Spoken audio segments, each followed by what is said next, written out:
우리 함께 하나님의 말씀 보겠습니다. 창세기 41장 25절에서 36절입니다.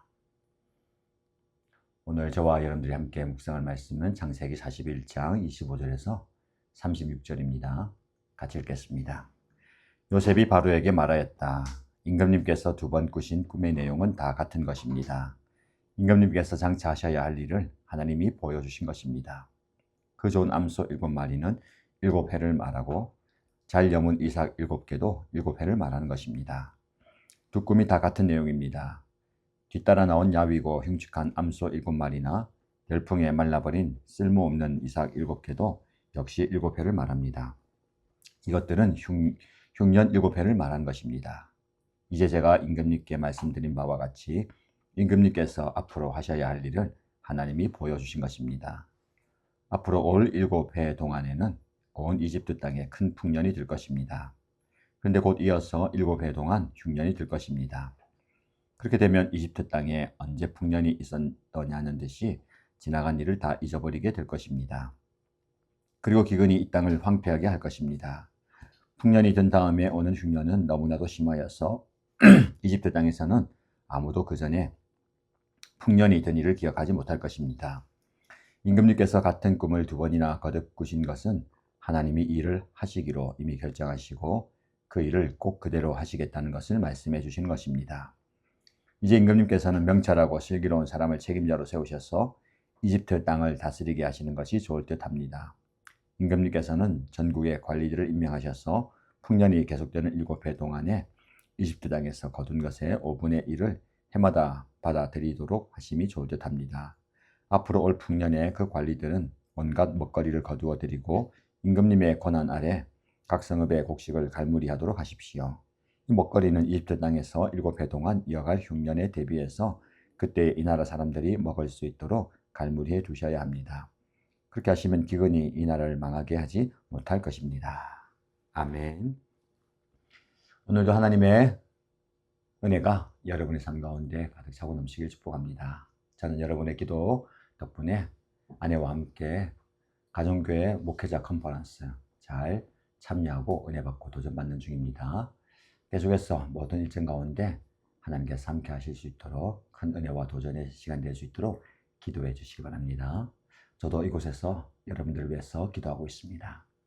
오늘 우리가 함께 묵상할 말씀, 바로의 두 꿈 그리고 하나님의 한 뜻이란 제목으로 말씀을 함께 나누겠습니다. 우리 흔히 평안할 때에 하나님을 잊어버리고 문제가 생겨야 하나님을 찾습니다. 근데 오늘 요셉의 꿈 해석을 통해서 하나님은 우리에게 형통의 때에 위기를 준비하는 지혜, 그리고 반드시 이루시는 하나님의 확실한 의지를 보여주고 계십니다. 저와 여러분의 삶을 향한 하나님의 일관된 뜻을 말씀을 통해서 함께 깨닫게 되기를 축복합니다. 25절에서 32절 말씀 보시면 두 번 겹치는 꿈 이야기가 나오죠. 하나님의 단호한 의지가 표명됩니다. 요셉은 바로의 꿈 두 가지지만 사실은 하나라고 설명합니다. 암소 7마리의 꿈과 이삭 7개의 꿈은 모두 7년의 풍년 뒤에 올 7년의 흉년을 뜻했습니다. 특히 요셉은 왕의 꿈을 두 번이나 겹쳐 꾼 이유에 대해서 이렇게 이야기하죠. 하나님께서 이 일을 하시기로 이미 결정하셨고 머지않아 그대로 하실 것입니다. 하나님께서 결정하셨다라는 것은 아주 확고하게 마음을 정했다라는 겁니다. 결코 흔들리지 않고 변하지 않는다라는 거죠. 여러분, 우리 삶에도 혹시 반복되는 하나님의 말씀이나 상황이 있습니까? 그것은 하나님이 반드시 행하시겠다라는 단호한 의지의 표현입니다. 하나님의 말씀은 결코 공허하게 돌아오지 않고 그분이 말씀하신 것은 반드시 이루어진다라는 것을 기억하시기를 바랍니다. 하나님이 두 번 말씀하신다면 그것은 우리가 절대로 가볍게 여겨서는 안 됩니다. 확실한 하나님의 사인이죠. 우리의 고집을 한번 내려놓고 우리의 생각을 내려놓고 하나님의 확정된 계획 앞에 순종하는 지혜가 필요합니다. 여러분 삶 속에서 말씀을 들을 때 혹시 기도의 자리에서 하나님께서 반복적으로 여러분에게 들려주시는 말씀이나 생각나게 하시는 상황이 있습니까? 그것을 하나님의 의지와 하나님의 뜻으로 생각해 보시면서 하나님 말씀 앞에 순종하는 여러분 되시길 바랍니다. 최근 반복해서 내 마음을 두드리는 하나님의 음성을 기억해 보시고 이렇게 기도하시면 좋겠습니다. 하나님, 제가 토달지 않고 하나님의 말씀 앞에 순종하겠습니다. 여러분, 은혜가 우리 가운데 임해야 행동이 바뀌고 삶이 바뀌는 겁니다. 계속해서 말씀하시는 하나님의 음성과 상황을 통해서 하나님이 여러분에게 이루시고자 하는 하나님의 뜻을 깨닫는 귀한 시간이 되기를 축복합니다. 이어지는 27절에서 31절 말씀을 보시면 풍년의 때에 흉년을 대비하는 영적 통찰을 보게 됩니다. 요셉의 해석 중에 가장 충격적인 부분은 7년의 흉년이 얼마나 심한지 그 전에 풍년의 때를 사람들이 다 잊어버리게 될 것이다 라는 말씀입니다. 풍년은 영원할 것 같지만 사실 그것은 오래가지 않습니다. 어쩌면 순식간에 사라져 버리기도 합니다. 하나님은 요셉을 통해서 풍년의 때에 교만하지 말고 장차 올 결핍의 때를 준비하라는 통찰력을 주십니다. 이것은 단순히 경제적인 대비뿐만 아니라 영적 긴장감을 의미합니다.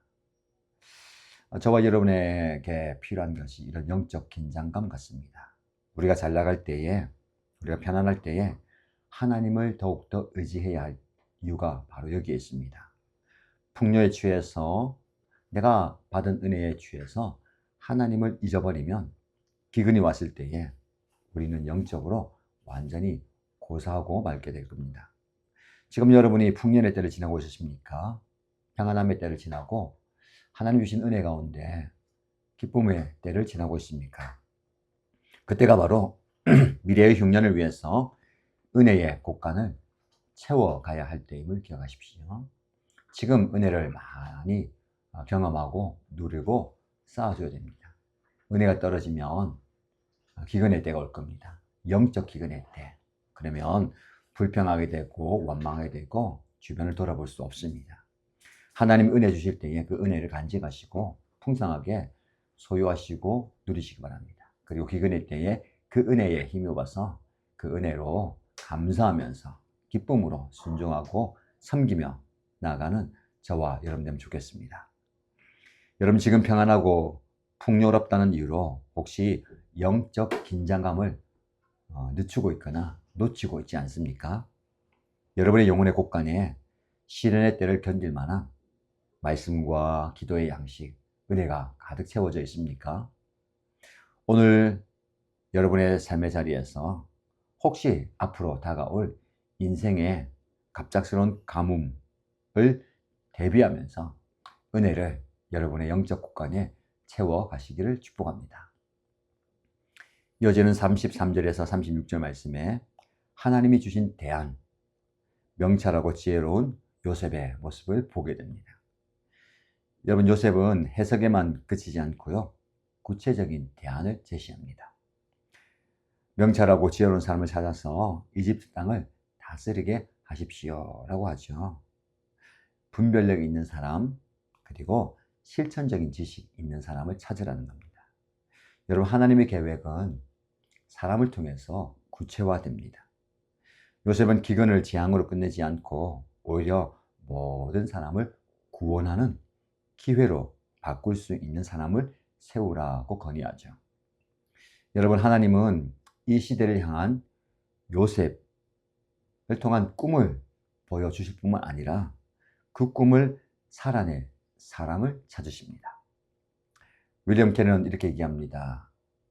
하나님으로부터 위대한 일을 기대하라. 그리고 하나님을 위해 위대한 일을 시도하라. 이 말씀을 좀 마음에 새겨보시기 바랍니다.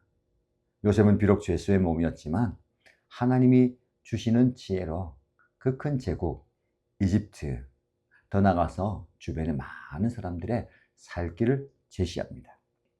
여러분 가정에서, 일터에서 섬김의 현장에서 명철하고 지혜로운 사람이 되시길 축복합니다. 이 시대에 꼭 필요한 사람이 되면 좋겠습니다. 하나님의 뜻은 우리의 구체적인 실천을 통해서 완성된다라는 사실을 기억하십시오. 누군가는 이런 실제적인 실천적인 행동이 필요합니다. 좀 버거울 수 있고 좀 힘들 수도 있지만 그 구체적인 섬김과 헌신을 통해서 공동체가 세워져 가고 또 하나님의 뜻이 이루어지는 것입니다. 여러분의 삶에 어떤 문제가 있습니까? 어려움이 있습니까? 난관이 있습니까? 한탄하거나 불평만 하고 계십니까? 아니면 요셉처럼 하나님이 주시는 지혜를 구하면서 구체적인 해결책과 대안을 찾아 행동하십니까? 많은 분들이 문제점을 지적합니다. 이것은 이래서 안 돼. 이것은 이래서 어려워. 이렇게 하면 안 되지. 라고 문제점을 지적합니다. 그런데 대안을 제시한 사람이 없습니다. 대안적 방법을 찾아내는 것도 중요합니다. 근데 사실 그것보다 중요한 것은 여러분이 그 대안이 되시기 바랍니다. 요셉이 대안의 해결책을 제시했죠. 그러나 여러분, 그 해결책을 제시하는 사람, 바로 요셉이 되었습니다.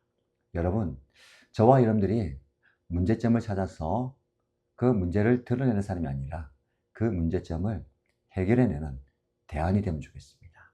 하나님께서는 저와 여러분을 통해서 하나님의 그 꿈과 대안을 이루어 가십니다. 우리 교회 공동체가 저와 여러분들이 이 시대의 영적 대안 되면 좋겠습니다.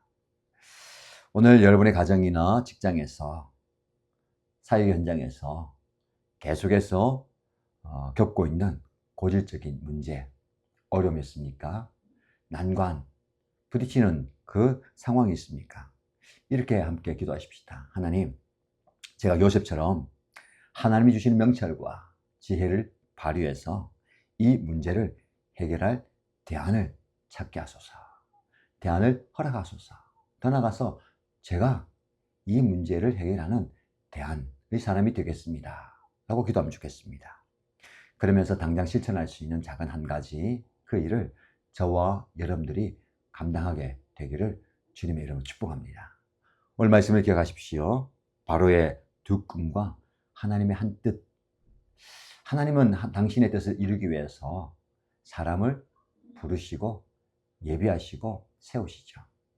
오늘 하나님의 뜻을 이루는 한 사람, 바로 저와 여러분 되시기를 주님의 이름으로 축복합니다. 우리 함께 기도하겠습니다. 첫 번째 기도 제목입니다. 반복되는 주님의 사인에 즉각 순종하겠습니다. 라고 기도하겠습니다. 나의 고집과 판단으로 하나님의 뜻을 거부하지 않게 하시고 두 번 겹쳐 말씀하시는 하나님의 단호한 의지 앞에 겸손히 무릎 꿇습니다. 하나님의 계획이 저의 삶에 확고하게 세워지기를 기도합니다. 두 번째 기도 제목입니다. 풍요의 때에 영적 곡간을 채우는 지혜를 주소서라고 기도하십시다. 평안할 때에 교만하지 않고 장차 다가올 시련의 때를 준비하겠습니다. 매일의 말씀 묵상과 기도를 통해서 어떤 영적 기근이 와도 잊혀지지 않은 은혜의 양식, 특별히 이 은혜를 저의 영적 곡간에 채우겠습니다. 라고 기도하십시다. 공동체를 위해서 기도할 때에 세상을 살리는 명철하고 지혜로운 리더를 허락해달라고 기도하십시다. 우리 교회 공동체, 우리 목장 공동체가 세상의 위기를 한탄하는 곳이 아니라 문제점만 지적하는 곳이 아니라 요새처럼 구체적인 대안과 지혜를 제시하는 공동체 되기 원합니다. 각 가정과 일터와 설계 현장에서 우리 모든 성도들이 분별력과 실천력을 가진 영적 요셉이 되어서 그 상황 가운데 문제를 해결하는 대안이 되게 하소서라고 기도하겠습니다. 아울러서 오늘 수요 성령 집회, 강사 초청 집회로 가지게 됩니다. 오늘은 더원교회 이채희 목사님께서 오셔서 말씀을 전하시고 기도에 인도할 텐데 많은 분들 참여해서 큰 은혜 받게 하시고 우리 하나님께서 주시는 은혜가 넘치는 시간 되면 좋겠습니다. 아울러서 다음 주일부터 수요일까지 진행되는 말씀 집회를 위해서 기도해 주시기 주시기 바랍니다. 우리 함께 공동의 기도 제목과 개인의 기도 제목으로 간절히 기도하겠습니다.